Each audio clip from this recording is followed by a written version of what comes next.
Most companies roll out Microsoft 365 Copilot expecting instant productivity boosts. But here's the catch. Without measuring usage and impact, those big expectations collapse fast.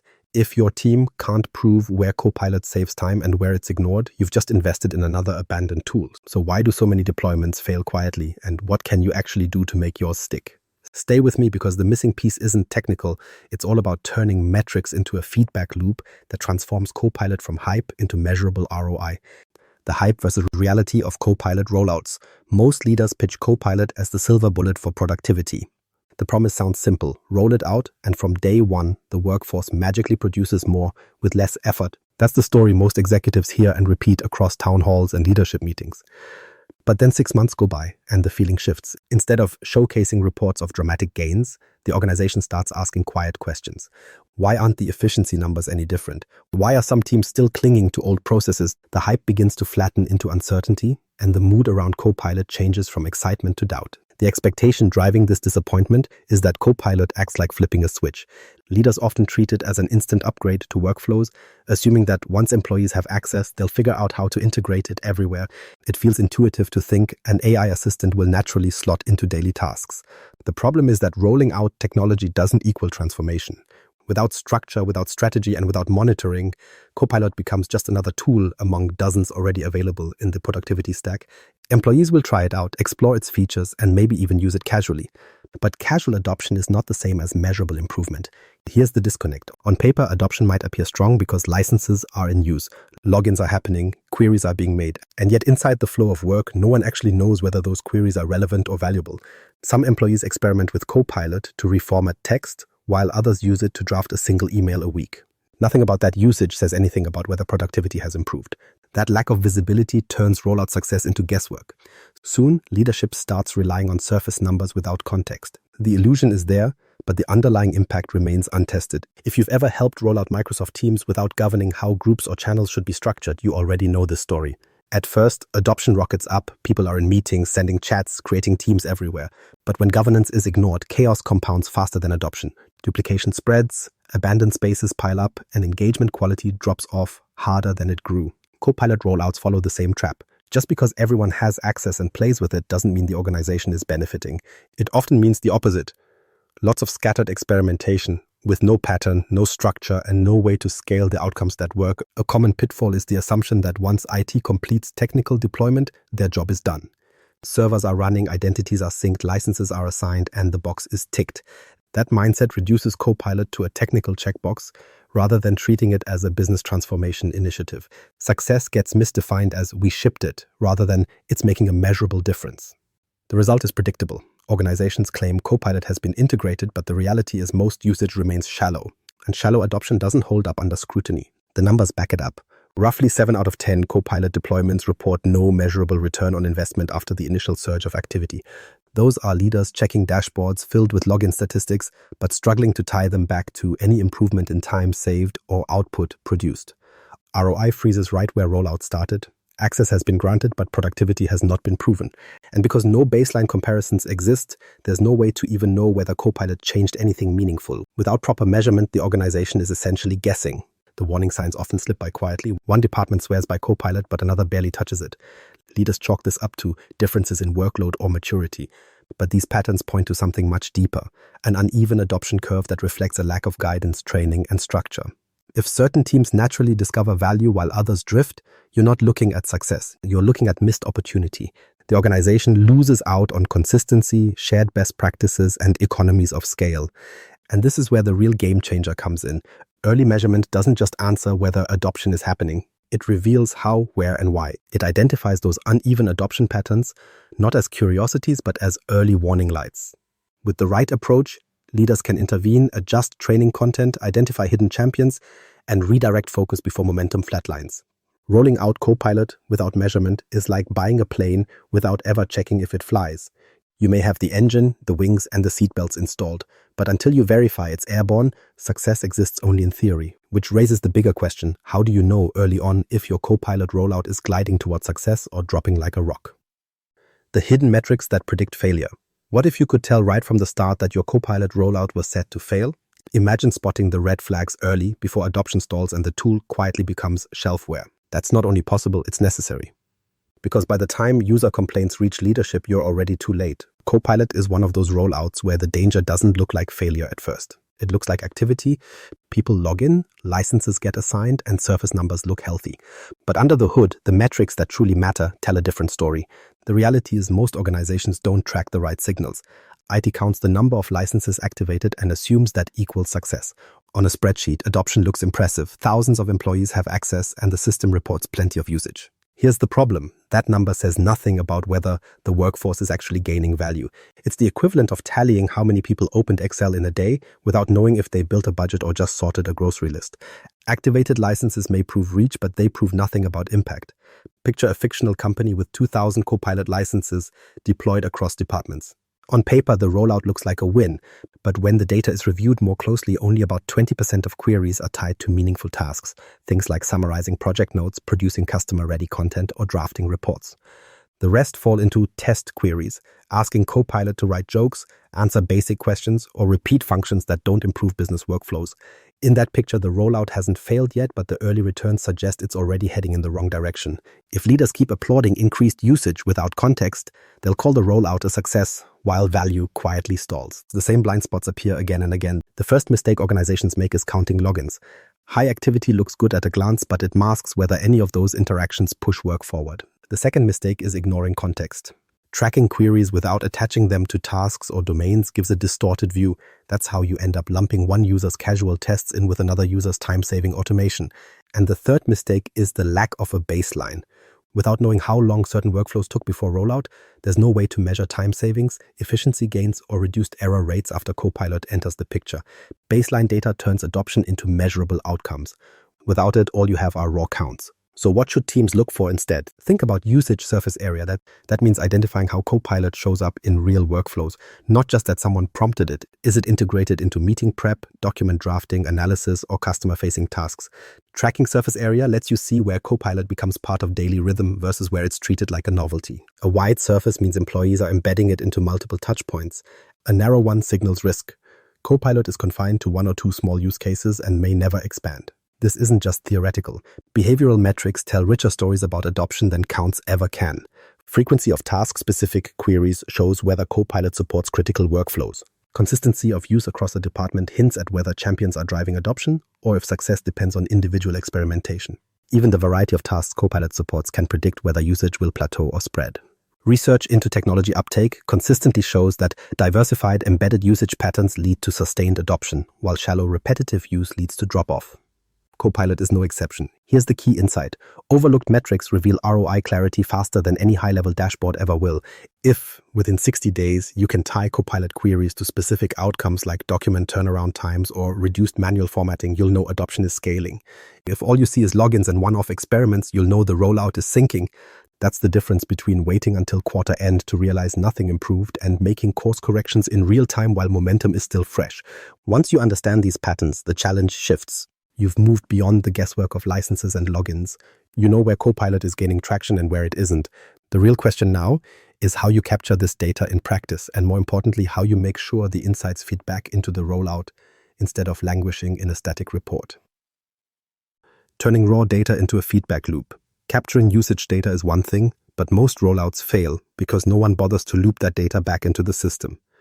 Numbers get collected, charts get built, and slide decks get circulated, but the insights die right there. The workforce keeps using Copilot the same way they did on day one, and nothing fundamentally changes. That's the gap between dashboards and feedback loops. A dashboard shows you what happened. A feedback loop says, now here's what we'll do about it. And without that shift, Copilot rollouts look busy but stay flatlined. Think about it this way. A static dashboard might tell you 10,000 prompts were entered in a month. Leaders feel reassured. There's activity, the tool is being used, the investment looks alive. But does anyone pause to ask what those prompts actually were, or whether they tie back to important business outcomes?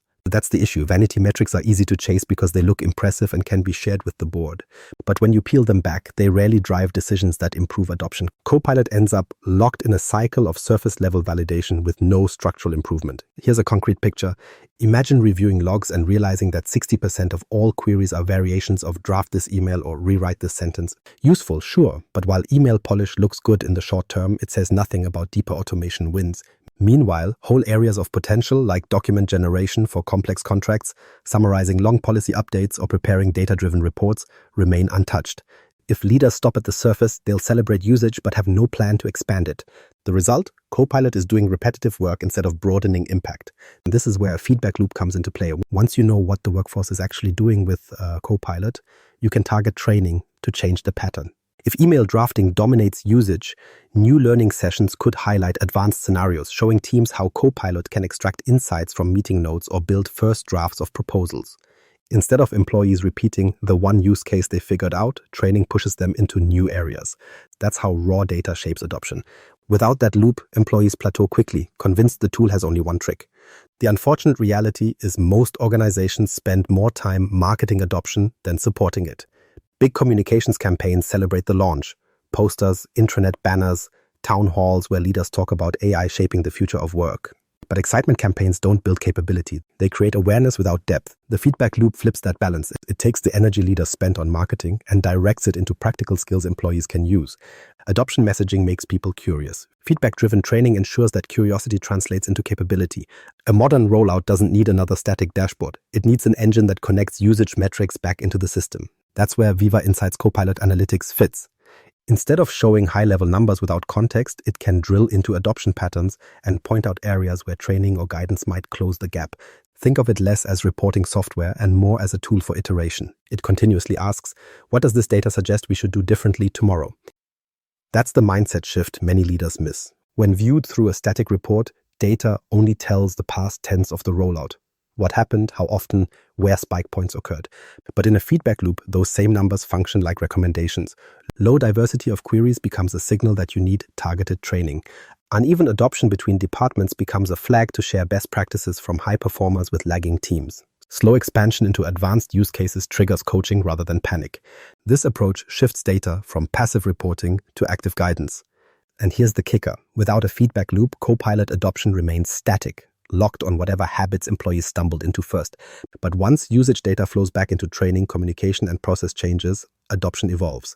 Every single interaction becomes sharper because the system learns not just from Copilot's AI, but from people's behaviors around it. That compounding effect makes each new rollout cycle stronger than the last.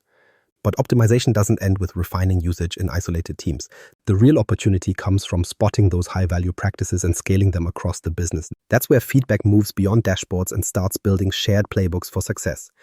Scaling best practices across the organization. What happens when one team figures out how to use Copilot in a way that fundamentally changes how they work?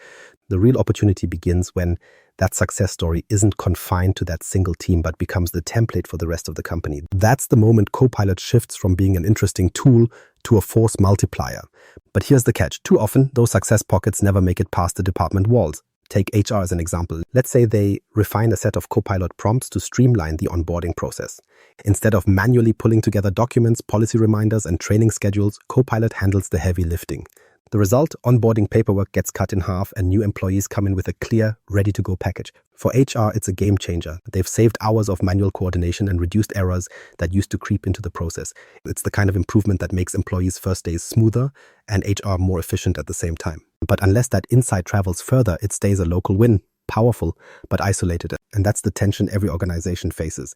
In one part of the business, Copilot improves workflows dramatically, while across the hall, another department keeps using it to write simple emails and polish phrasing. The uneven spread wastes potential. The bigger risk is that leaders see inconsistent results across departments and assume Copilot itself isn't working, when in reality the problem is that best practices never scaled. The HR team doesn't have a channel to share its playbook, so the win sits behind closed doors instead of lifting the wider organization. The real task then is codifying and centralizing these wins so they don't depend on chance discovery. High-performing use cases shouldn't just be celebrated in that one department. They need to be documented, tested, and packaged in ways other teams can replicate.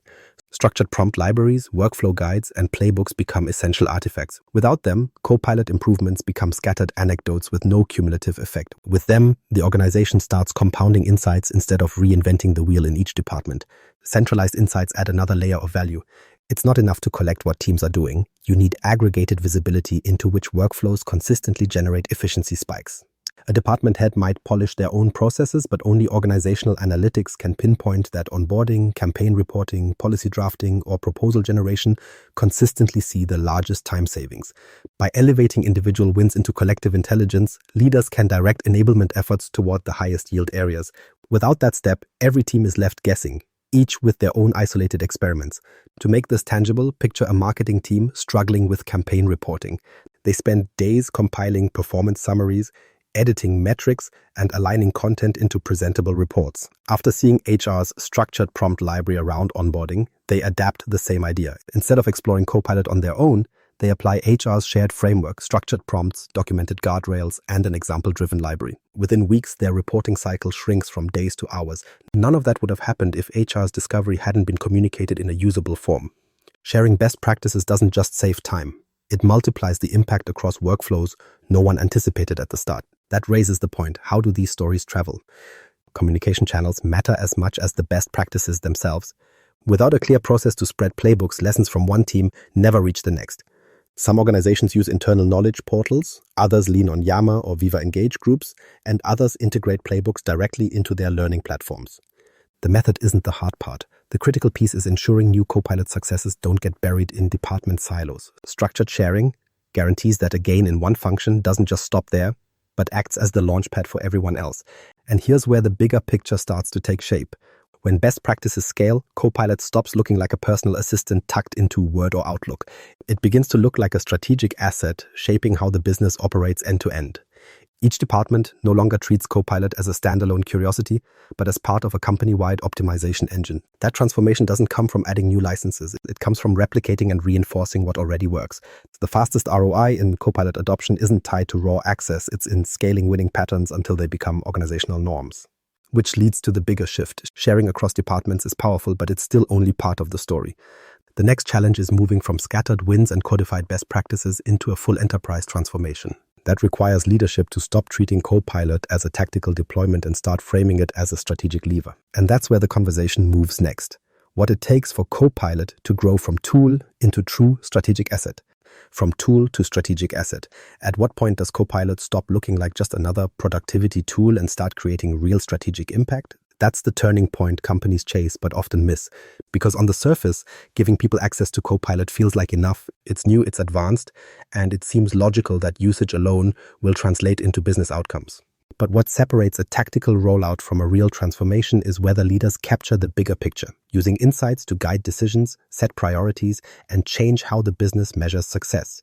That's the shift from software to strategic asset. Copilot isn't simply a matter of deploying tech. It represents a cultural shift in how organizations think about decisions. When it's viewed only through an IT lens, it's treated as a support tool. Departments experiment with prompts, outputs improve locally, and the story ends there. But when it connects to the way leadership frames strategies, allocates resources, and measures return, it evolves from being a tool used by individuals into a framework that influences direction across the enterprise. In that context, Copilot isn't about replacing effort. It's about influencing how effort is prioritized and scaled. The challenge is alignment. Without tying Copilot to business goals, it defaults to being tactical. Maybe it reduces email drafting time or helps polish documents. Those are not meaningless wins, but they remain locked at the level of individual productivity. Local pain points get solved, but the larger outcome, whether projects complete faster, margins improve, or customers see value earlier, never materializes. That's why organizations that don't bring strategic context into their rollout often report inconsistent results. It's not that Copilot failed, it's that no one connected adoption metrics with what executive boards actually care about. The difference shows when analytics from Copilot usage are tied directly to ROI metrics. Instead of just counting how many people log in, leaders can measure reduced task hours across workflows, shorter cycle times on project deliverables, or increases in employee engagement because repetitive tasks dropped off their plates. Those numbers can speak in ways a login chart never could. Time freed from meeting preparation directly affects how quickly teams make decisions. Faster cycle times on contracts can improve cash flow and customer satisfaction. Higher engagement reduces attrition, which saves recruitment costs. In simple terms, metrics tied to outcomes are impossible for leadership to ignore. Picture a fictional executive team reviewing their quarterly insights. They don't just see Copilot usage up by 20%. Instead, they see something more useful. Average meeting preparation time per manager has dropped by 45 minutes. Scale that across hundreds of managers, and the time savings equates to thousands of hours. That's time redirected toward decision-making, coaching, or strategy work. Suddenly, Copilot isn't about a cool feature that writes bullet points. It's a clear driver for bottom-line efficiency. Executives now view Copilot usage not as a tech detail, but as a core performance factor. That shift happens because analytics aren't trapped at the operations level. They are elevated into executive discussions where priorities for resource planning and strategic focus are set. Leaders use them to decide where training budgets should expand, which business units are lagging in transformation, and how to model future productivity goals. In those conversations, Copilot goes from being an experiment to being infrastructure for decision-making. It actively informs choices about where to invest, what to streamline, and even how to measure competitive positioning. This also changes ownership. Early in a rollout, IT often controls the narrative since deployment sits on their desk. But once usage analytics show a measurable business effect, ownership starts to transition. Leaders across operations, finance, HR, and beyond want to weigh in because the data supports their missions. When Copilot becomes part of executive oversight, it validates IT's role while freeing it from being the single accountable party. That shift breaks the pattern where tech is deployed and then left to fend for itself without leadership buy-in. Skipping this step constrains results. When Copilot remains stuck at the tactical layer, it never delivers beyond individual productivity bumps. Without executive integration, ROI maxes out far below its potential. Companies that fall into this trap usually conclude the tool was overhyped, when in reality they failed to evolve how they measured and guided usage. Those who go further, embedding metrics into leadership conversations, push adoption into areas no one planned initially. That's the compounded return. Value discovered not only through use, but through strategy guided by actual results. The payoff is straightforward. Copilot only becomes a strategic asset when usage analytics consistently feed leadership decisions. Every prompt, every outcome, every win is no longer just a local improvement, but evidence that fuels executive-level choices. And this brings us full circle. Success can't be defined just by rolling out Copilot to the workforce. It depends on embedding measurement into the DNA of how the organization works, plans, and grows. Copilot isn't failing because the technology doesn't work. It's failing because most companies never measure what matters. They launch it, hope for gains, but never connect usage to real outcomes. That's why most rollouts fizzle after the initial excitement fades. If you want results, you need a feedback-driven measurement system from the start. Tools like Viva Insights, Copilot Analytics turn raw usage into actionable learning, showing where workflow gains actually happen. Transforming Copilot from hype into measurable ROI isn't optional anymore. It's the only way organizations will future-proof productivity and turn everyday adoption into strategic advantage.